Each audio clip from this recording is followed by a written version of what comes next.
Ah. All right. Do we have rods? Let's fish for eel. Oh, there was one here already. Eels fresh from the water. I will not fish. You go ahead.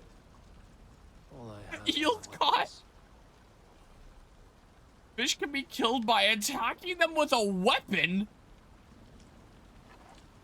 What? I saw red. I don't even see what I'm shooting at, but like. Oh, I thought an icon showed that. That was just his. What?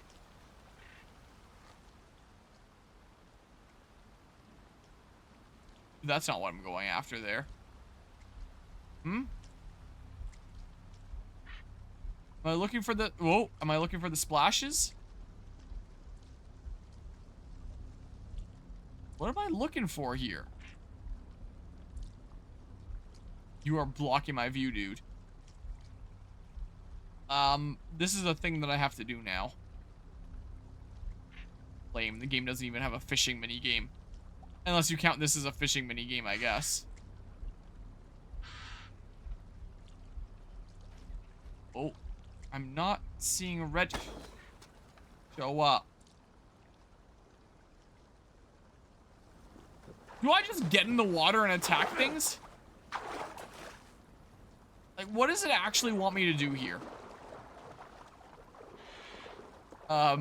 Everything needs a fishing minigame now. Exactly. Like, what do I do? I see the splashes sometimes.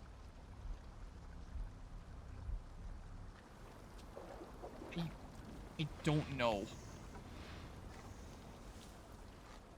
Can't really see with that glare there. More arrows here, so maybe it does intend me to shoot. Please tell me I only need like one. So like... Hmm? You yelling about?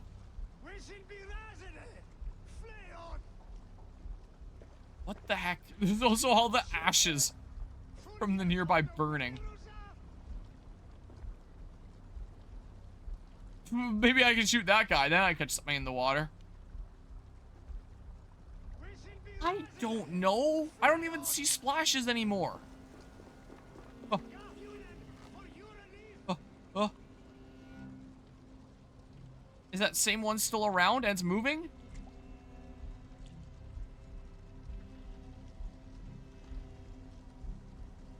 God.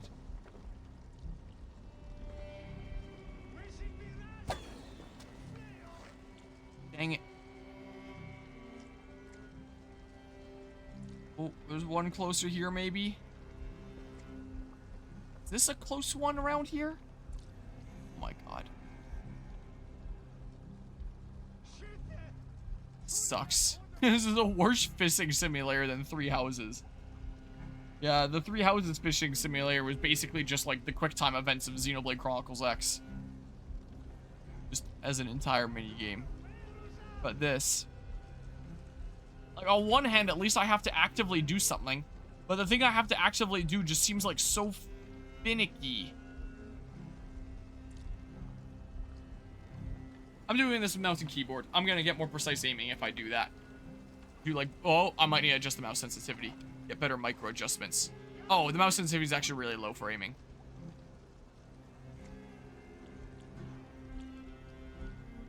But I saw a fish there. I didn't see my icon turn red though. Oh, it was red for a second.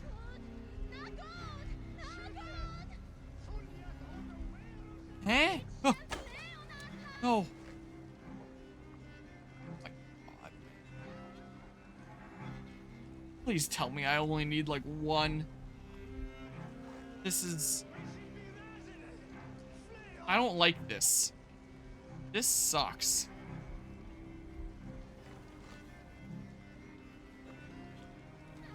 Man, that guy's probably scaring away all the fish. I don't see any splish splashes. Was that one way over there? All these games try to improve upon the mechanics of fishing is so pointless as Animal Crossing alright makes sense out of it back in 2001. does that one work the same as like in New Horizons? Because that's the only one I've played. Might as well do something more interesting and look at my skills in the meantime, because I have a few points I can invest. I wouldn't mind more adrenaline slots, honestly. Could work towards that or something. Nah. Other offhand free. Pretty much the same. Okay. Counter roll. Oh, that's cool. Like what Ezio did with the hook blade. Then I can actually do something about counter rolls. Wouldn't mind that. I mean, the back at you thing seems kind of fun, but I don't know how often it's going to, come in handy. That sounds like it could really help, like, my DPS. Potentially. Maybe I go for that stupid thing? What's this? I could get that on the way here anyway, I guess. Say I went this way. Oh, yeah, but wait, I can do that. Wait, isn't this the one that I thought looked like a line and it turned out not to be? It didn't let me grab it? Oh, because it's around that way. I gotcha, yeah. Yeah. Well. Yeah. Yeah, it is that one. Yeah, I have to go way around town to get that thing. That's what I wanted. That does actually make me go towards the counter roll, though. This lead anywhere? Seem like. So, I mean, I can get that one, I guess. Like, go around this way.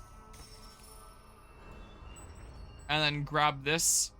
Go through, like, well, maybe not go through there.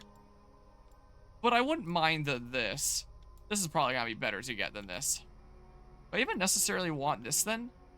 Yeah, sure. Sure, if it keeps on giving me smoke bombs. It seems like I have infinite, like, corpse traps. Maybe I have infinite smoke bombs, too. Okay, well. It's currently 1 in the morning. Nah, I don't think this is a kaboom moment. I think this is more of a sploosh moment. That's what I think this is. Probably a bit more accurate.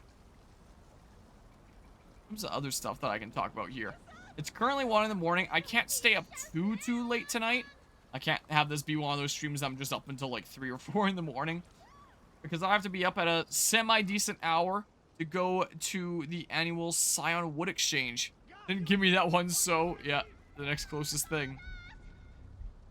So the Scion Wood Exchange each year is basically like the fruit tree stick sale, essentially, where a bunch of people set up their little booths in the gym area of this school, and people come and spend spend a few bucks on getting sticks. And they would have been pruned off of, like, the fruit trees in question sometime during the deep winter when it's dormant. So, like, the internal functions of the trees are, like, about as slowed down as it's gonna get while still being alive. And, like, you buy them, you take them home. You would put them in your fridge at first so that they stay dormant, like they stay asleep and going slow and stuff. Typically put them in a Ziploc bag in the fridge, in a damp paper towel so they don't completely dry out, so there's just like a little bit of moisture there. Not a wet paper towel, because you don't want them to like rot out and stuff. It's the damp paper towel. And then probably around the end of this month, maybe early next month, is when you can start grafting them onto your own fruit trees. So I would like to get some apricot sticks to put on our plum trees. And then our plum trees are gonna make plums and apricots. I might also get some peach sticks from one guy that I know has peach sticks. And maybe there's a chance that he might just give them to me for free, because I gave him a bunch of 3D printed stuff for free recently. We shall see. Last year he gave me some sticks for free of things that weren't peaches, but this year I want to try peaches. I'll definitely pick up a decent few types of apples to graft onto my Oma's crab apple tree. And I'm gonna pick up a decent few plums and apples to put on my neighbor's trees as well, since we ended up talking about that a little bit last year and they're interested in me coming and grafting onto those trees of theirs. So a few days ago, I stopped over at their place. What the heck? What the heck? What the heck? What the heck? I stopped over at their place just to ask, like, hey, this event is going on this weekend. Would any of you guys like to come along? And then you can pick out sticks that you want. Like, are you still interested in grafting being done on your trees this year? If so, want to come along and pick out some sticks of some types that you'd like to grow? Or should it just be, like, at my discretion? And, my god, they are so dang screamy.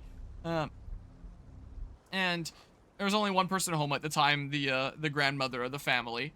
And she was like, oh, do you want to come in? And I was like, okay, well, I can stop in briefly. I can't stay too long because I need to go to, like, my own grandmother's place, my Oma's place, to, like, check in on her, take out her trash, stuff like that. I was like, okay, well, I can stop in briefly. And we were chatting a decent bit about plant stuff. I got to see, like, all the tomatoes that they were starting over there and, you know, what progress on that was like. So you've also given people the privilege to time others out. I don't know, that may be exploited by the 1%. Yeah, we'll see here. We shall see. Oh, I saw red for a second there. Oh my god.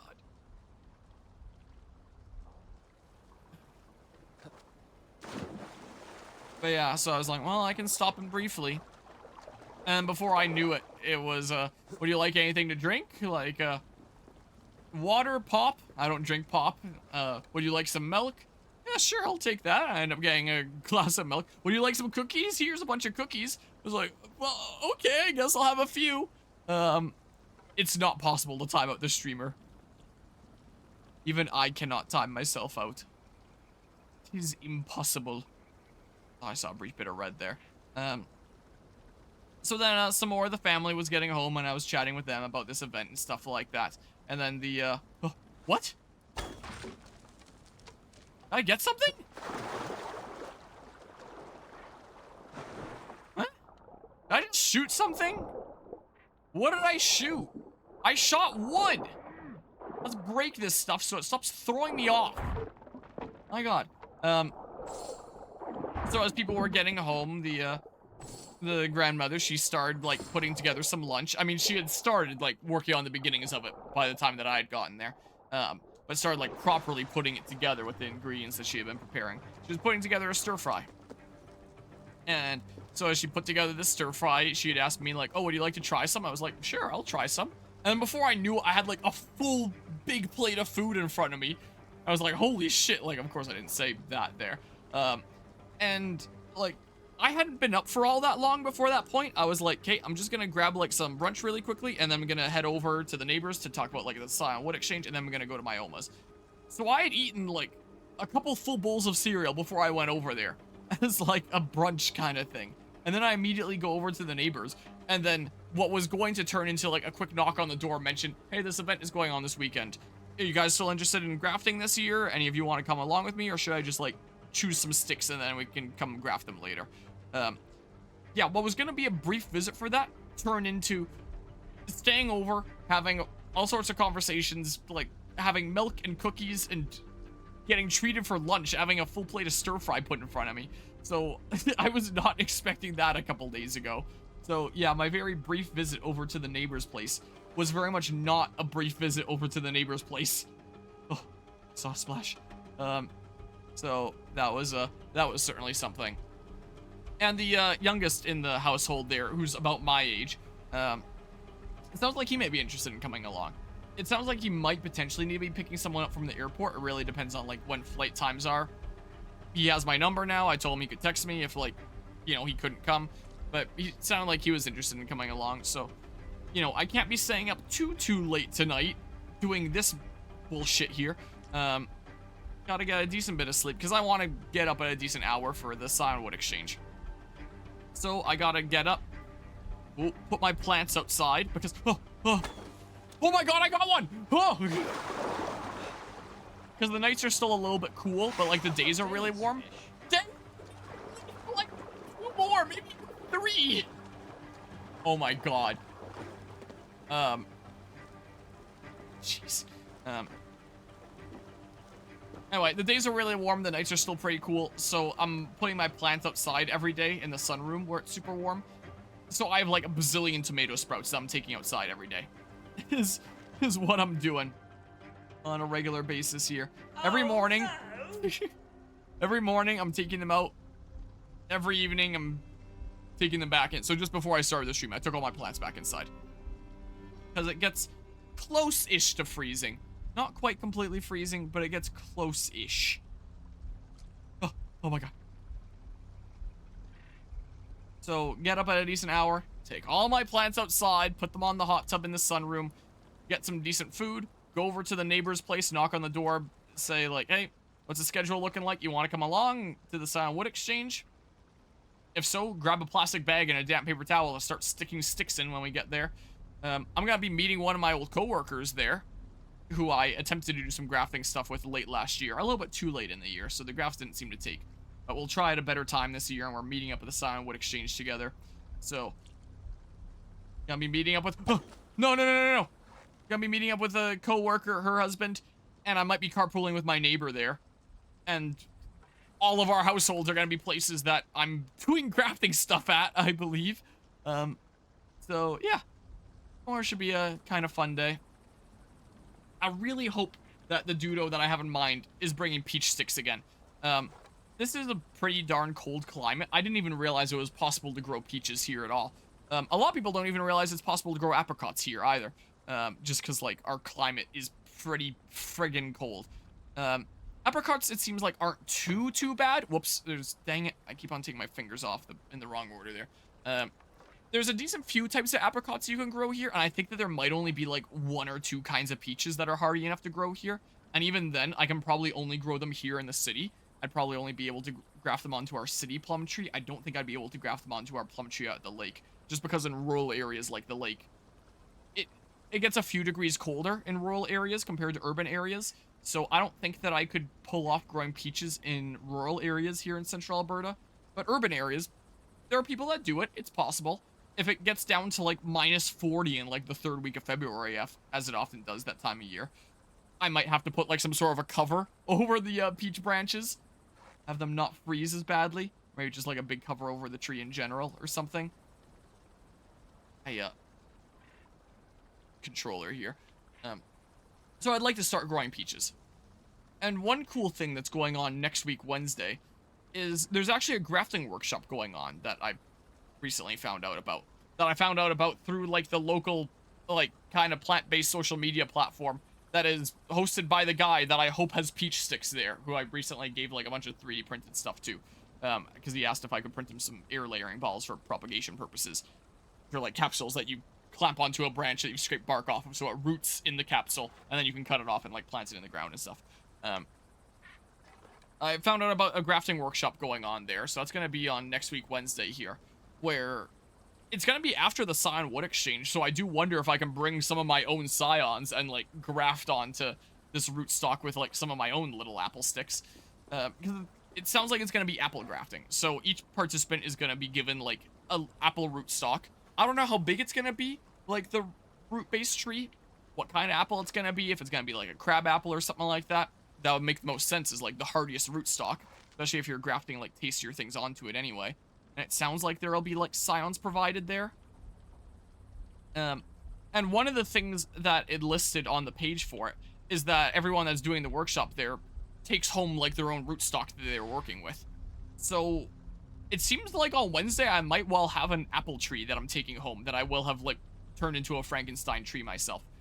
And, I mean, it makes sense that people would take it home even just to see if, like, their grafts worked. Because it's not like you see immediately whether your grafts work. You have to give it time to, like, heal and fuse together and see if it grows and, you know, takes and all that. I am not seeing any fish at all here! So, yeah, I might have a new apple tree taken home next week. My kitty seems to be in protest against this stream. She's facing the opposite direction and is praying about it. She doesn't want to hear about the grafting shenanigans. So, yeah, I already have a bunch of apple trees that I was concerned about dying. All my apple trees that I grew from seed basically lost all their leaves and looked like they were basically done. Because I stupidly followed the advice of the interwebs of like, oh yeah, they can handle dormancy like sometime later after they're a few years old. Like, leaving them outside to go dormant for the winter, like, they won't be able to handle it yet. They're too young, is what the interwebs was telling me. But I should have realized, like, realistically in nature, they would have to survive the first year out in winter anyway. And they rely on, like, the cycle of dormancy, lots of rapid growth in spring, slowing down, losing leaves, dormancy for winter, so on and so forth.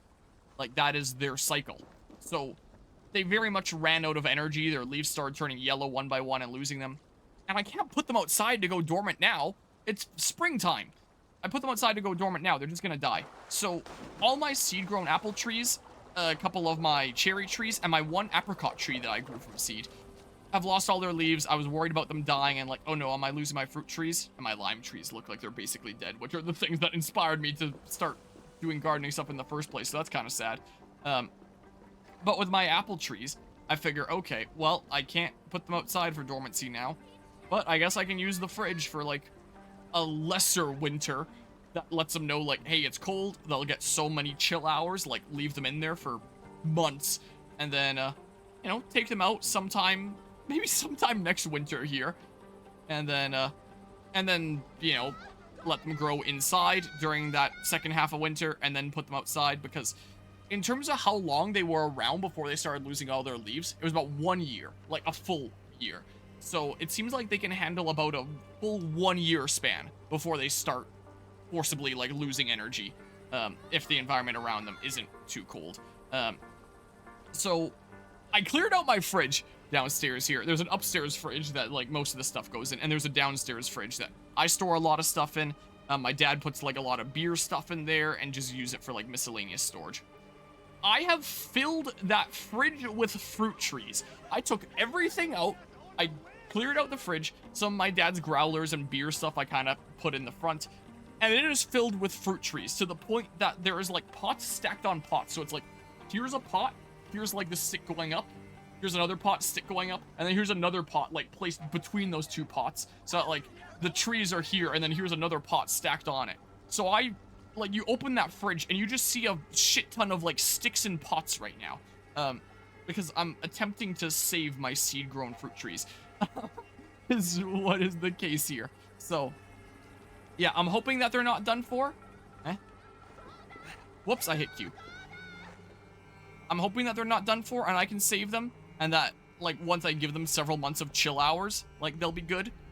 So, yeah, if I just take them out around the beginning of like this next winter, that means that they should be running out of energy by the time next winter rolls around, and they can stay outside and like just go dormant naturally. Well, we'll see in 40 years. No, we'll see like more in like October-ish, something like that. So I'll probably have them in there about 6 months or so. We'll find out in about half a year. But my fridge is gonna be filled with fruit trees in the meantime, so... Huh? So yeah, there's a bunch of fruit trees in my fridge currently. But it sounds like I'll be getting a new fruit tree in the near future that I'll have, like, multi-grafted together. Of course, I would really like my seed-grown fruit trees to make it, because they're new varieties. I'd be introducing new varieties to the world, and that's kind of cool. Oh my god.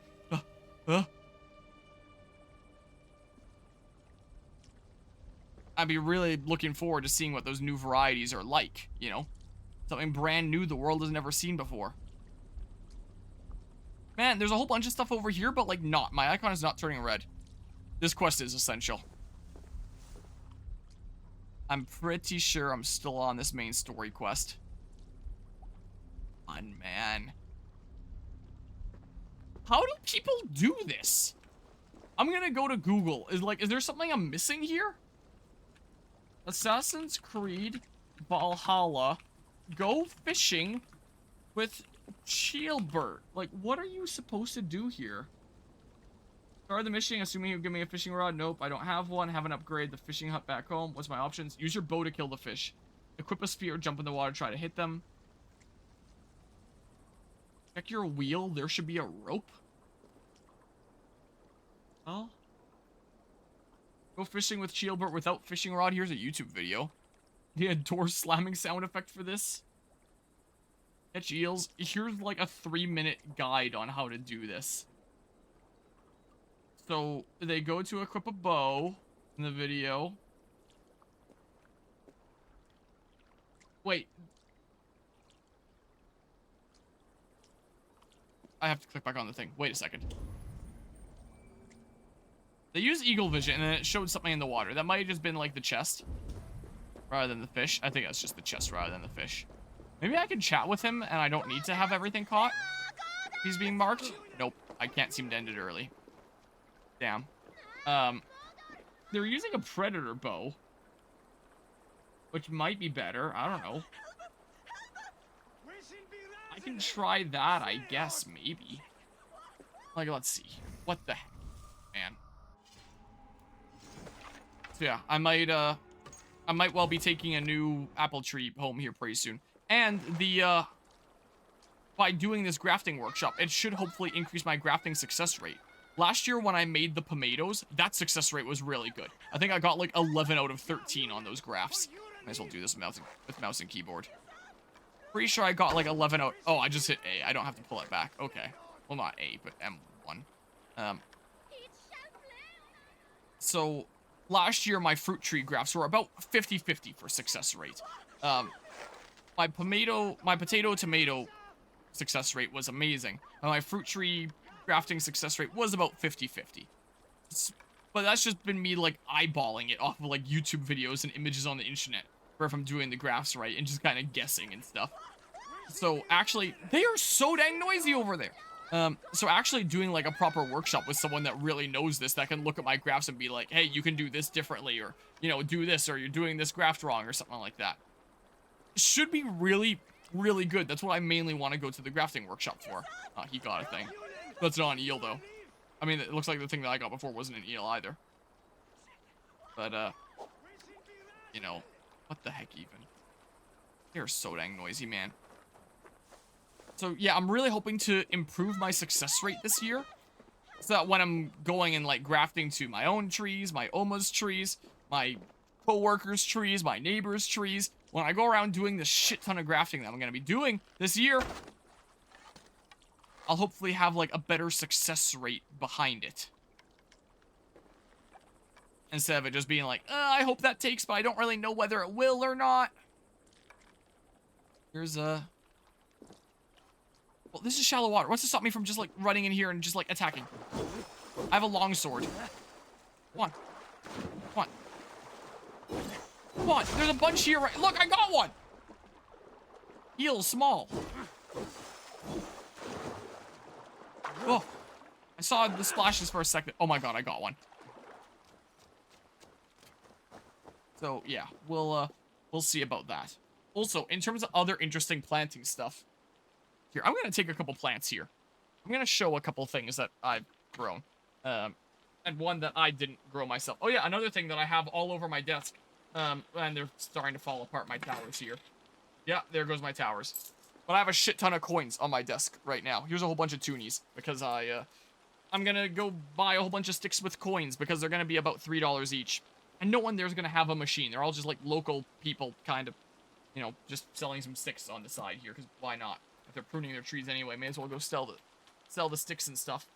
So, yeah, well, there goes a whole bunch of coins again. But, yeah, I have a whole bunch of Canadian money here. I'll make my towers again, like, tomorrow morning or something like that. So, I'm prepared to go buy a whole bunch of sticks tomorrow. But, while I'm chatting about a whole bunch of planting stuff, I'll be back in, like, 10 seconds.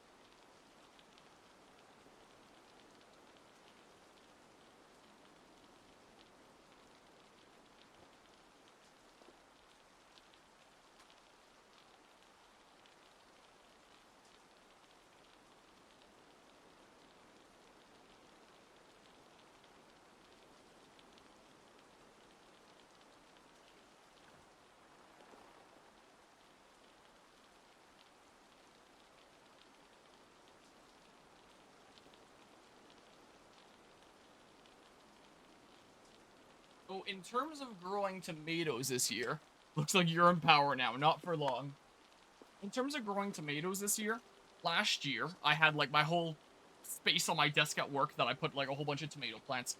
And they grew really fast because of the natural sunlight there. They really soaked that up. And they grew super fast. I got them to great sizes. But this year, I don't have, like, that setup full of natural sunshine. I just have, like, my setup here in the basement in the laundry room, where there's, like, a little twiddly-wink grow light, and the basement is kind of cool. So, like, stuff is growing, but it's kind of slow. So I planted my seeds at the end of January, and last year they would have been, like, whoomp, with the, you know, the natural sunshine stuff. This year, most of my sprouts look like this. They're still pretty small. It's currently April 12th now, that's after midnight. So, you know, they might be a decent size like that by the time that I put them in the ground, but nothing super crazy here. You know, a lot smaller than they would have been last year because, you know, they have a lot less stuff to be working with. This is what most of my sprouts are looking like this year. But some of my classmates from Taekwondo, last year when I had a bazillion of those yellow tomatoes I was giving out, like I'm sure I talked about during Assassin's Creed Odyssey at points, I have no doubt, since I had a lot of those yellow tomatoes that I weren't sure what they were. Well, some of the people that I gave it to were some of my Taekwondo classmates. And one of those Taekwondo classmates recently let me know that they really, really like those yellow tomatoes. I did as well. I thought that they were amazing. And apparently me growing them from seed and giving those plants to them inspired them to try growing tomatoes from seed for the first time.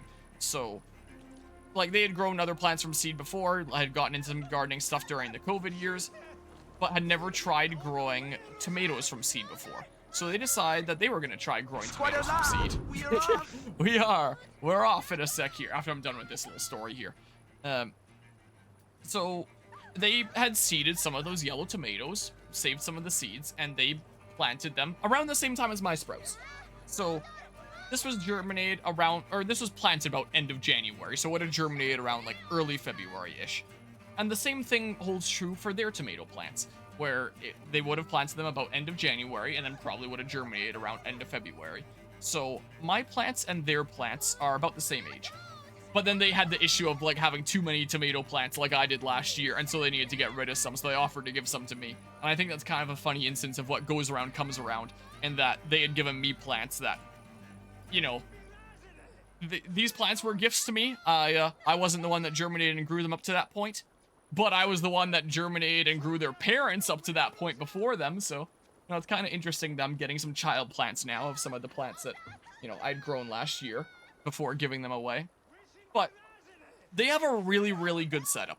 They have, like, a really nice, bright, sunny windowsill, and they made, like, a little indoor greenhouse setup, which, like, is full of humidity. There's lots of light. They have, like, some grow lights in there as well. And that's what they were growing most of their plants in. And once they got to a certain size, they'd take them out and have them in the windowsill. So their plants, by comparison, I took one of theirs here since they gave me a couple plants. Again, as a reminder, it should be about the exact same age as this one here. Planted about the same time, probably germinated around the same time. I want to see what their plant looks like. They gave me. Here's, this is on the floor right now. So, the total height of this is,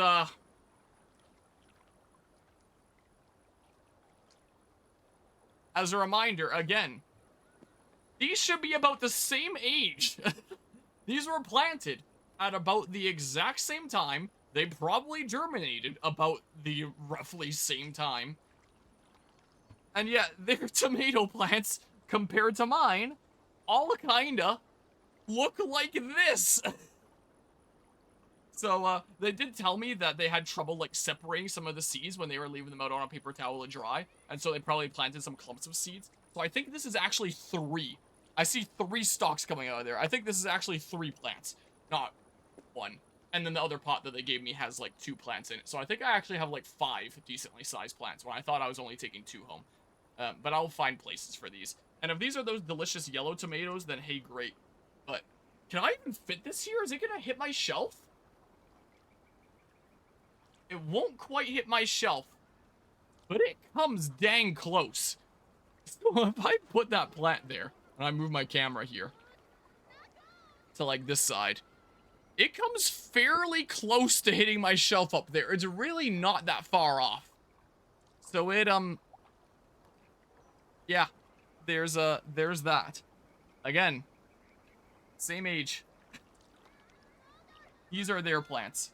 The other one, the smaller one of these, which I left in the other room there. I just wanted to grab like the biggest one to bring into here. That other one already has a flower blooming. So the other one is already flowering. This one's getting ready to flower soon. So they are going to start developing fruit here very soon. I have no doubt there is going to be like little tomatoes developing on the vines before these even go in the ground. That's what happened with some of mine last year. But yeah, I don't have as good of a setup this year. This is literally their first time ever growing tomatoes from seed, and they have such a good setup, and we're clearly taking such good care of them. They were telling me that they were mixing Miracle Grow in, like, really regularly, so they were getting all sorts of nutrients and stuff. And they are just very happy plants. So I've been taking these inside and outside every day here. Like, I don't think that they'd be very impressed stuck in the basement setup, going from, like, full sunshine and nice humidity and stuff like that at their place to my place, where it's just like, yeah, here's a basement with a little bit of light. So taking them outside every day to really soak up lots of sunshine from, like, all directions from the sunroom, not have to worry about the wind, because it's been kind of windy lately. They seem to be doing pretty good. Seem to be enjoying time in my care. And I still find it really ironic, again, that what goes around comes around, that, you know, these were given to me as a gift, but their parent that they came from was given as a gift to those who gave this to me as a gift. So, you know, kind of funny how things work out there sometimes. But yeah, should be enough point smashing for now. Clearly the smaller one is facing problems growing up. It just doesn't have as much sunlight. So I've been moving all my little sprouts outside every single day. So I have most of my sprouts in these little 3D printed dragon scale pots. So every single morning and every single evening, I'm tucking these into my arm, getting like a full row here, taking them out, placing them down. Evening, I take them all back inside because it's still a little bit cool. And I think they should be growing a lot faster now that they're getting sunshine during the day. But it's a lot of work taking everything in and out every single day. Let's fix my inventory. The thing that I had there. But yeah. I'm gonna inquire how much you have been. I assume I was supposed to say talking to it. A decent bit. Talk to them as I'm moving them and in the sunroom and stuff. Than clearing this village. Yeah, it did. Pain in the ass. We caught some eel for a feast. The I bishop talked should about be lots of pleased. plant stuff in the meantime. The simple fellow comes now. Ah, a strange way to celebrate victory. But then again, our Christ was a fisher of souls, was he not? Bishop, greetings. We've the makings for a delicious soup. I'm grateful, Chaelbert, but my heart is heavy. So many homes burnt. We'll be years rebuilding. You should have seen Chaelbert fight. He will be an alderman with sack and guts, fearsome and raw. I should rather be fair and just, but I take the compliment. I have sent word to the Britons. I pray King Rodri will again be open to peace, in spite of his brother's murder. It worked in our favor. Look where we landed. Britons begging for mercy like whiny pups. You're not yet at We peace. set the village ablaze, yes. But peace is not guaranteed. And it will take another sort of skill to win it. Restraint. Our next steps are critical, my lords. And after what happened in Quatford, it is clear to me that Ivar should lay low. Lay low. After all I have done here, you tell me to dunk my head? The good bishop is right, Ivar. You have a warrior's heart, not a peacemaker's. Fuck you, Wolf-Kissed. I know Rodri, and I know the kind of tricks he will pull. That is me warning you. If you hear me farting, that is my welcome to the bastard. You bruised his pride, Eivor. If you have some balm for it, by all means, share it. His pride makes him difficult, and his anger makes him hasty. But he is not without honest feeling. I will hunt him a great boar, I think. And together we'll roast it over a fire and tell tales of war. That should please him. Bishop, we must prepare for Rodri's arrival.